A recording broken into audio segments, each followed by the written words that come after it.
Los chinos han sido continuamente segregados, discriminados e incluso asesinados por la xenofobia que persiste en la comunidad mexicana. Desde que llegaron al país hasta la fecha han sufrido acciones xenófobas que han atentado contra su dignidad humana. Durante el siglo XX, específicamente de 1911 a 1940, fue cuando la xenofobia hacia los chinos potencializó drásticamente. Debido a las terribles situaciones tanto económicas, políticas y sociales de China, impulsaron la migración de la población.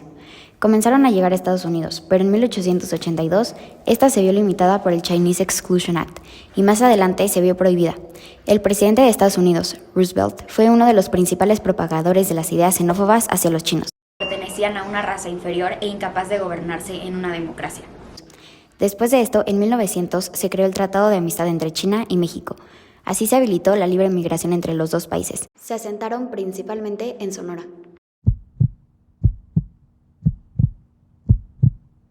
A lo largo de este lapso hubo varios atentados hacia la comunidad china, como el de Guamúchil, Sinaloa en 1931 y la masacre de 1912 en Mazatlán, Sinaloa, en la cual murieron 500 chinos. En 1911 fue la matanza más grande registrada hacia la población china en México, la matanza de los chinos en Torreón. Este suceso, según Campos Rico, se describe de la siguiente manera. En mayo de 1911, Torreón fue el escenario de un brutal ataque a manos de revolucionarios maderistas, quienes acusaban a los chinos de acaparar el trabajo en la ciudad. En este episodio murieron más de 300 chinos. Al enterarse de este suceso, China exigió una investigación. Buscaban a los chinos y los mataban a tiros en sus escondites, y algunos también, según parece, a machetazos. Entre los cadáveres llegó a verse muchos mutilados, o los sacaban a la calle a empellones para abatirlos ahí. Los cadáveres de los tenderos y empleados chinos eran arrastrados afuera o arrojados por encima de las bardas, y se les dejaba tendidos en la calle. Niños pequeños venían a patear en la cabeza a esos cadáveres. A los chinos de Torreón los mató el pueblo. Los asesinos fueron los humildes, los olvidados.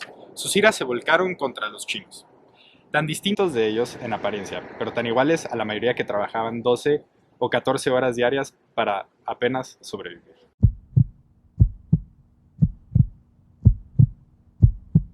Los comités antichinos tenían una gran influencia en la sociedad, principalmente en los estados del norte.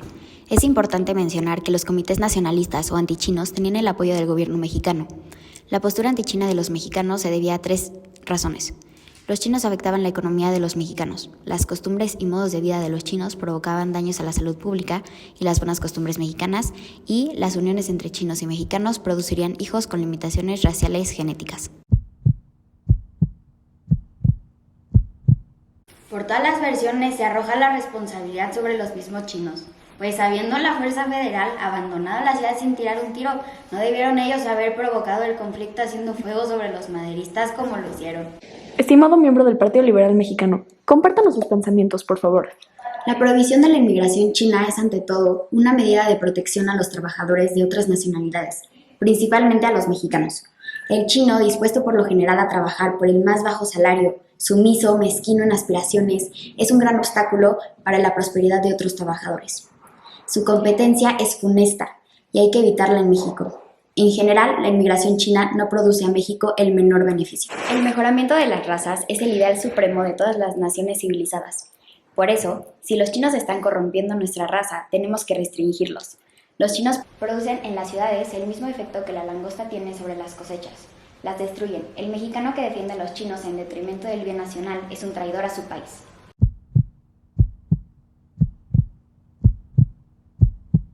A partir de 1919, la Junta Central Nacionalista pudo movilizar en Culiacán a cientos de personas para exigir a las autoridades transformar las leyes.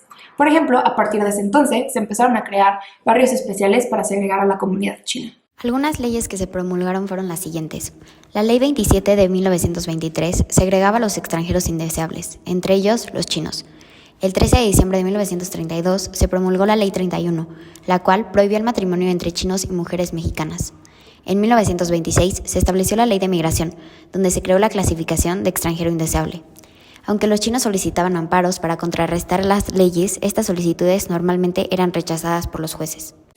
Para concluir, durante el transcurso de los años 1911 a 1940, ocurrieron un conjunto de sucesos y expresiones de xenofobia hacia la comunidad china viviendo en México. Aunque el racismo estuvo presente antes, en este tiempo fue cuando la xenofobia se intensificó fuertemente, creando nuevas maneras en que se manifestaba en la sociedad.